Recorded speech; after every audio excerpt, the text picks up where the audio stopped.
Hello,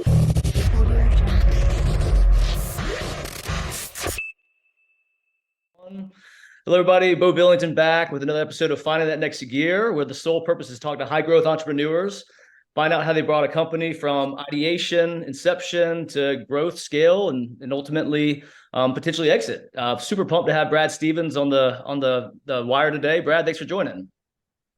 Absolutely, Bo. Happy to be here, and we can help the next entrepreneur out there. Hopefully, miss some of the blood, sweat, and tears we've navigated. All the better. Well, that's the thing, is that there definitely is some blood, sweat, and tears. And a quick bio before we jump into things. So, Brad, you and I actually met about 6 years ago or so, right when you started the company, Outsource Access. What's been really interesting to me is that I feel like I've been able to kind of watch from the outside on LinkedIn and the blitzkrieg that you did with video and content, and it seems like you've really, really grown over the last few years. But in short, currently you manage an offshore virtual services firm. 500 employees with a goal of getting to 1,000 by the end of the year, which is crazy. Got to 500 in 3.5 years. So congratulations on all the success. And then also you're heavily involved with EO, the entrepreneur organization, as well as a keynote speaker. So how do you find all the time to do the keynotes, EO, as well as grow a company? Well, this is actually a hologram. This isn't actually Brad. Brad's on a plane somewhere. So that's part of the VAs currently. Exactly. I'll pull my mask off in a minute. I mean, it's it's definitely a journey of constantly just iterating and learning and iterating. And I've been an entrepreneur for 20 years, and so certainly have improved my journey along the years. But just constantly being a learner and observer of others. I certainly haven't figured all this out on my own. And you mentioned EO has been a huge part of my life for the last decade, and just constantly putting myself in the way of others and their experience and books and content, but also being cautious about not over consuming, right? I think some entrepreneurs and business owners, they can get a lot of endorphin hits about listening to the next podcast, the next conference. It's easier to go consume more stuff than it is to actually squeeze all the juice and execute what you've already learned. Right. So I've also tried to be cautious to put blinders on. Once I've got critical mass of things I can tackle, let's go execute that instead of consuming more ideas. Oh, I get it. I'm a victim of analysis paralysis. I've got 15 books on my desk currently, and I've read, about 10 of them halfway. But let's talk a little bit about you. So you mentioned you've been an entrepreneur for 20 years. Were you the guy who was like, cutting grass in high school or in college? Like that was always going to be the path, or did an opportunity present itself some time ago that you jumped on and haven't looked back since? Yeah, like most entrepreneurs, everybody's got their lemonade stand, kind of story. For me, it was Micro Machines. I've shared this a bunch of times. It's kind of little tiny toys. I don't know, age-wise, You may remember the guy that spoke, super fast. And I'm 43, man, so that was right. Yeah, that's right. We're both 43, right? So we're both prime time, like the days of like Big League Chew and Fun Dip and Micro Machines.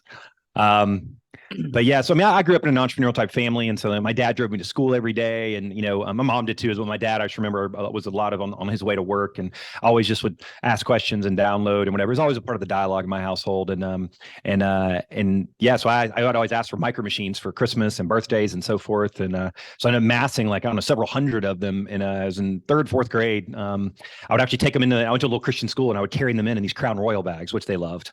But like my parents enjoyed some Crown Royal from time to time, and that was a nice little bag I'd carry in, and I actually rented them to my friends. I actually still have this like folder. I had a VP of marketing. I had frequent shopper cards. I actually had a customer newsletter. This was like 1989 dated at the top of it. I typed out. So something that was just courage and kind of around me young. So had that, and got shut down eventually, creating too much distraction. But then I started a tutoring company in high school to kind of put myself through, make some extra cash during the summers. I'd go pull all the middle school counselors and say, hey, who needs help with math, kind of getting through the next year, or kind of jumping ahead. And so I would do that. And then one thing led to another, and went to college, came home, was going to work for a company in Atlanta here. They ended up going under right before I was supposed to start with them unexpectedly. And it was a fork in the road. I had some other job offers, or go ahead down this entrepreneurial path I was probably going to take anyway. And that's all I've done. So I took that path and tucked my tail, had a Buckhead apartment with a guy. I was going to live the life, single, living in Buckhead, Atlanta. And I was like, you know what? So I tucked my tail, moved back in. My parents, so gracious and thankful for them, but decided, take the entrepreneurial path. And that's what I've done. So built companies in different industries, product businesses, service-based businesses, leading up to the current company with Outsource Access now, which is probably the most exciting, passionate business I've had. Let's talk about that a little bit. So, I mean, what does your company actually do for those who are listening? Like, what's the focus area, value prop, and how have you achieved so much growth in, better part of 6 years? Yeah, I mean, kind of the short highlights, to it. And I can share with listeners too. I mean, I do a whole speaking and 3-hour workshop on all this stuff and the journey and what have you. But net result, the company I had prior to this, we had a product disaster happen. We manufactured, distributed teeth whitening products. Manufacturer changed a component, caused us to have a bunch of failing product. Cash got tight. I'd heard about this whole offshore outsourcing gig economy world. Yeah. Was left in a place I had to learn it in order to save the business at the time, which I did. Ended up exiting that business and had this knowledge set around outsourcing gig economy. And just loved it. I started working with people and just realized how I could scale and make dollars stretch. And I did a lot of speaking, educating, consulting on it. And then it was actually my foreman EO that said, "Hey, why don't you launch a business around it?" And so I said, "Yeah, why not? That sounds fun. Let's go to the other side of the planet and go build a company." And so flew to the Philippines, where my first VA I'd worked with was there because it's English speaking, Americanized culture, and started in middle of 2019. And so now we've grown, like I said, about 530 employees here, right up just over 4 years later. And key tenets of what we do. I mean, we basically serve. We kind of look at ourselves. I'm a big fan of, don't sell the drill, sell the hole in the wood, right? The hole in the wood is what business owners want. And for us, we're really a growth and scaling partner, really, is what we are. We happen to use an offshore outsourcing virtual staffing firm to kind of help do that. But we're in about 60 different industries, and we do everything under the sun for small to medium business owners to get clarity on where their needs, their constraints are, and either work directly with their senior staff. We're doing marketing, operations, customer service, bookkeeping, anything imaginable to support them for cost-effective kind of rate to help them scale and grow, and not really replacing people, but really augmenting a lot of their existing staff a lot of times as well. So it's an interesting journey, and we're most continuing the path ahead and finding other new markets to engage. Sure. So, my company's in the gig economy as well, albeit in a different sector. So I'm assuming, and VAs have been around forever, so I'm assuming product market fit was there, but how did you kind of how'd you edge into this marketplace though? Because it seems, I don't want to say it's crowded, but there's definitely a lot of players. Philippines, I personally have a assistant from the Philippines as well. Like, how did you actually make waves and kind of go to market and get the brand and the name out there? Yeah, I mean, the big part was education. It is educating people about this space and what it is and how does it work. A lot of people had read Tim Ferriss' 4-Hour Workweek book. I think that was like almost 20 years ago. Yeah, that it was written, and that was the only reference point that a lot of people had. And it was this like novelty concept, and like you had these platforms, Elance and Odesk are out there, and people were playing around with it to go find this low cost logo for $5 kind of thing. And so it was more this novelty concept, and all the speaking I've done, I don't know, 150 organizations globally, is kind of explaining how it's shifted from this novelty to a fundamental way of how small medium businesses are growing, and to bridge the gap mentally that you can actually make this work and integrate it. It's not just the Fortune 1000 that have call centers, right? And a lot of people have preconceived notions. When you say outsourcing or offshore, people immediately go to a certain framework in their head, either from their own experience, when they had a bad call center experience, when they called Comcast for customer service and the person didn't know what they were talking about, and there was an accent, to other people that they've talked to that have been burned on it. So a lot of it was educating and sharing my own journey of what it was like finding someone, young 23-year-old woman that had never been a VA before in her life, had a 4-year college degree, super smart, great English in the Philippines, and showed me her ability to learn and grow, and is now my COO over 530 employees, right? I was like, did I find a unicorn here? But no, it's like if you find the right people and you engage in them, you pay them well, you treat them well, and that's a big part of it as well.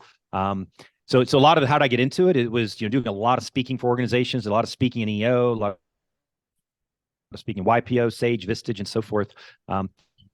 And from the consulting that I did for a number of years, I got to work with a lot of small business owners and hear their constraint points and challenges, so I could speak to those, and then be very case study driven. Not just, hey, this exists, but let me show you 30 case studies. Here's a commercial HVAC business that went from 0 to 15 people in the Philippines, and now they're scaling faster than they ever have. Here's a concrete manufacturer in St. Louis. Whoever thought a concrete manufacturer in St. Louis could use 5 VAs in the Philippines, that to actually pay them to get educated in project management that are doing work, to, a shoe manufacturer using VAs to manage logistics with their supply chain in Cambodia and China.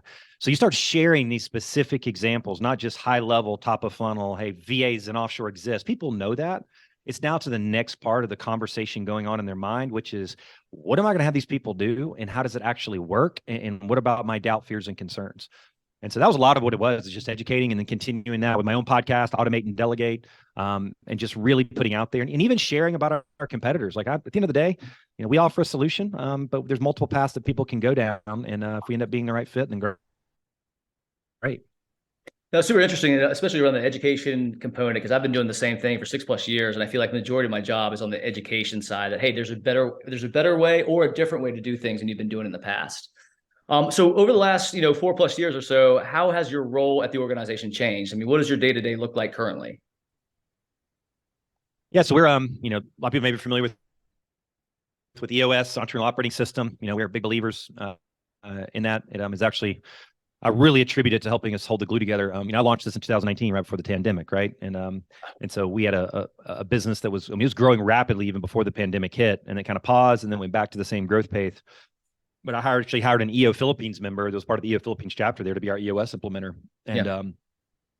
and was phenomenal. And so, traditional visionary integrator. So who I mentioned, JSL, my very first VA, is kind of our integrator, and I started in the visionary role. In the beginning, I was more directly involved. Honestly, I was doing a lot of the speaking around it and educating and so forth.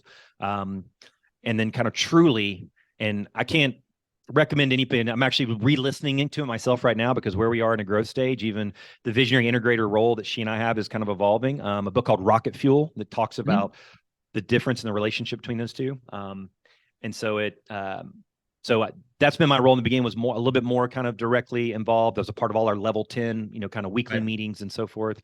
And I found myself backing off to where I'm a part of those monthly, and not as directly engaged in kind of the day-to-day piece. Understood. No, so essentially going from like chief evangelist, chief educator to now kind of the guys, the glue that's holding it all together.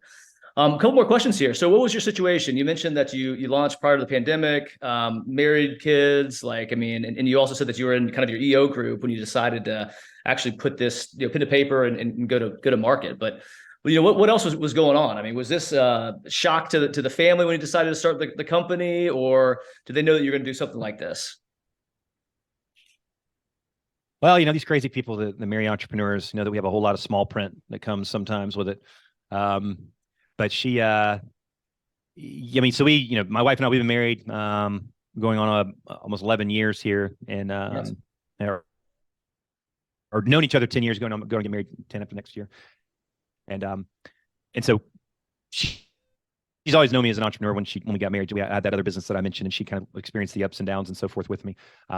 And then launching this company, it was an interesting time. So I have a 7-year-old daughter, 3.5-year-old son. And imagine 4 years ago. So he wasn't born quite yet. He was about to be on the scene, and my daughter was 3. And I mean, and I was president of the EO Atlanta chapter during COVID as well. So I'm in the middle of, and we moved into a new house in the middle of COVID. So moved into a new house, president of EO Atlanta, and I got this business kind of Rocket Fuel taken off, and ended up starting another company from accident on all of this called One-on-One Connections that we ended up doing, that provides member-based connections and member-based organizations. So a lot kind of going on. But yeah, I mean, I've been grounded growing up in an entrepreneurial family as well, and seeing how critical it is to stay connected and vetted. And during COVID, didn't have much of a choice, right? Sure. I actually launched this company. I went there in 2019. I didn't go back to the Philippines until last October, 3 years later. So, I mean, I guess physically you couldn't go. Wow, I didn't even. That's crazy. So yeah, all your actual employees were virtual even to you. You hadn't even met them. I mean, I had to run the company from a Zoom standpoint, and even our EOS implementer, she had to implement EOS for us virtually. And I was about to sign on a 150-person office space when we launched our company in 2019, right before the pandemic hit. And it was my forum that actually encouraged me to kind of pause on it. And I'm glad I did. And it forced us to learn how to build a fully distributed workforce. So we have about a 5,000 square foot office there for corporate training and for co-working and so forth. But all of our 500 folks, all work, remotely. So it was a competitive advantage. I'm glad it happened, because it forced us to learn how to build a distributed virtual workforce, maintain culture, engagement, and purpose-driven. We're hugely aligned to United Nations Sustainable Development Goals, and we do a lot of give back community engagement initiatives. But yeah, no, I had to, we're all under one roof, and for better or worse, that can add additional kind of intensity when nobody can leave. And so I'm here running EO Atlanta and all the stresses and challenges of maintaining an organization, and then my company growing like crazy, moving into a new house.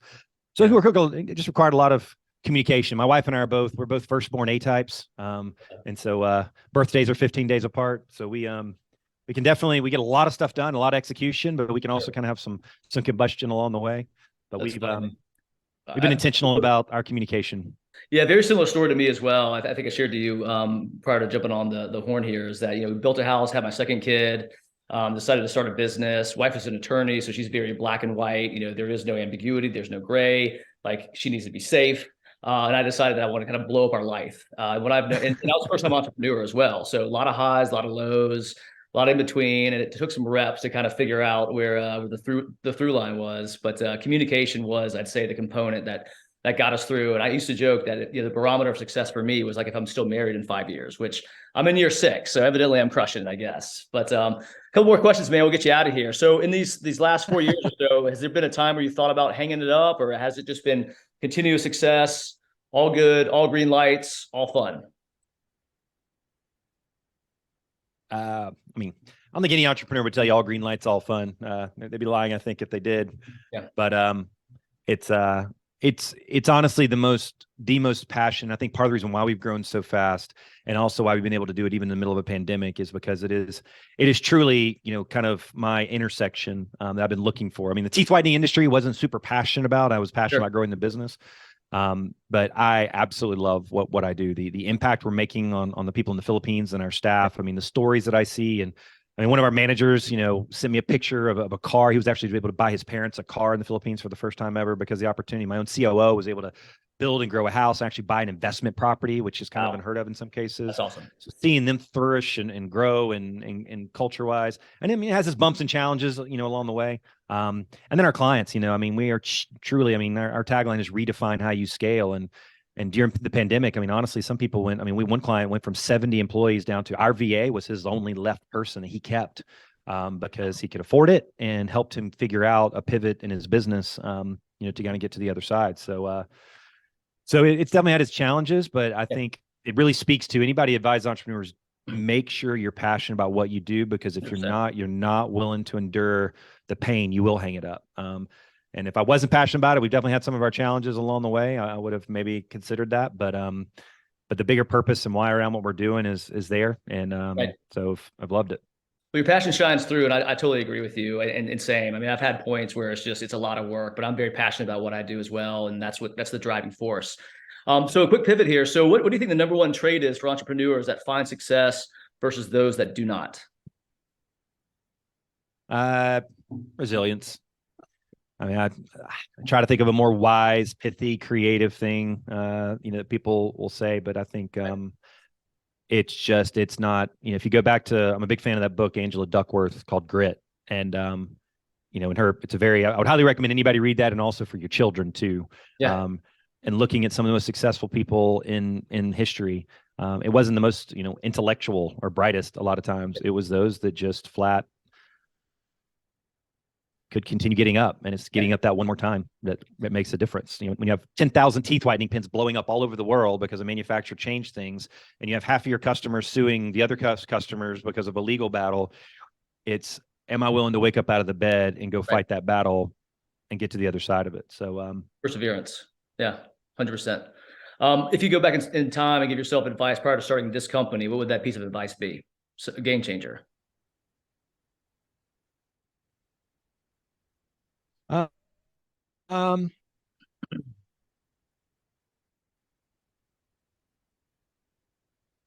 mean, we're still so kind of fresh in it and kind of getting where we're getting. I mean, one thing that I thought that I would do differently, but I'm glad I didn't, was, a lot of companies talk about you focusing on niches and getting hyper focused on niches. But, growing this thing in the middle of COVID, I saw how certain niches got crushed. And so I'm very glad that we organically grew, and we're about 60 different industries. So we're hyper diversified. But I think probably I would have started focusing more on niche marketing and strategy, because right now what we're doing is taking all the 60 industries that we're in, and now we know all the specific types of things that we can do. And so all of our marketing and advertising, now that I'm not doing speaking really to drive as much of our business, you start scrolling on a Facebook ad that says, hey, are you the owner of a personal injury, law firm? Do these tasks sound familiar to you?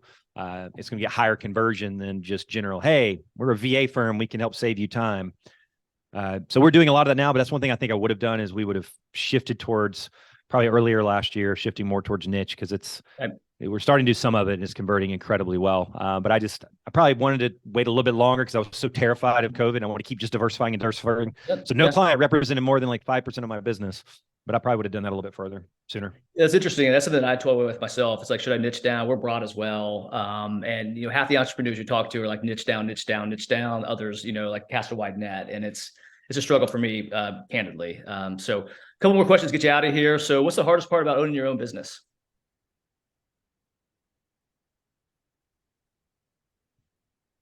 It depends on where you are in different stages. There's different challenges that I would say is the top part. So if you ask me my current stage, kind of right now, it's truly that separation process of now that I've got my integrator, which I've had from the beginning, but truly stepping even further and further away and letting them completely run and being okay with the 85% rule, which I practice and preach, but break the rule myself, which is, unless it's brain surgery, if it gets 85 to 90% of the way that I would do it and actually gets done and I'm able to focus on higher value activities, then it's a win. Ironically coming from a guy with an outsourcing delegation business, but it's still the biggest challenge you always kind of have to navigate. And, I was actually in a forum group with another group of entrepreneurs and one guy just left. Him and his partner just took off for 2 months. Said, nope, we're disappearing for 2 months. Like, you guys figured out. And part of what that does, it removes, you don't realize like the subconscious, like safety net that you provide for employees, that they don't take the thinking all the way through because they know that you'll be there to do kind of maybe a final catch or final review. But if you go off the grid, it's amazing how resourceful and how much your managers think all the way through, because they know Bo's not going to be the last person to maybe catch this or see this. And it's a subconscious thing that they don't even kind of realize. So I've been doing some of that lately, and it's been interesting to see everybody kind of figure out a way to win. That's super interesting. I was wondering, like, is that a suggestion, or is that, are you trying to dissuade us from doing that? Last question, I'll get you out of here. So favorite part about being your own boss? Being able to be as intentional of a parent as I possibly can. I think every generation says it's critical, but I think our generation, man, we got a lot of crazy stuff happening on in our world and things that our children are exposed to in a way that they've never been before, with all the social and everything else, which everybody knows. And I'm fortunate. We had children a little bit later, in life, and not that my parents did a phenomenal job at amazing upbringing, and others born in those earlier years when their parents were younger. But I'm being a business owner, regardless of what age, being able to have that more intentional time. And we're a big fan of Andy Stanley, my wife and I, and he's got a book called Parenting that him and his wife wrote, and it's, you just got to focus on the relationship, and if you can get that right, then everything else will take care of it, because you can't protect them about all the stuff they're going to get exposed to. Right. So I'd say it gives me an opportunity to double down on the relationship. That's awesome. I feel the same. As one of the big drivers for me jumping out of corporate America was being able to kind of balance quality of life, and keep things in perspective. So love it, man. Thanks so much for your time. Where can people find you? A couple spots. Like I said, outsourceaccess.com is our primary website for our business. And, whether you use us or otherwise, you got a lot of great educational content and stuff on there. And, our staff do free discovery sessions for people to kind of just help you figure out and orient in this whole world. And I got a bunch of webinars and educational content. If you send an email to tools@outsourceaccess.com, and just put your first name in the subject line, you can imagine it goes to a VA, and we'll send you a whole list of tools, recorded podcasts, templates, all kinds of cool stuff that I give when I do speaking engagements. AutomateDelegate.com is our podcast. You must check it out. I interview folks and give them to tell me how they're automating and delegating. And you can search me on LinkedIn, as there. Got a lot of content as well. Excellent, man. We'll be sure to add some links as well. Hey, Brad, thanks so much for coming. Really appreciate it, man. Sincerely. Awesome stuff with the company. No, send you, man. Congrats on your journey, and we'll see each other's success moving ahead. All right, man. Thank you, sir. Take care. Buddy.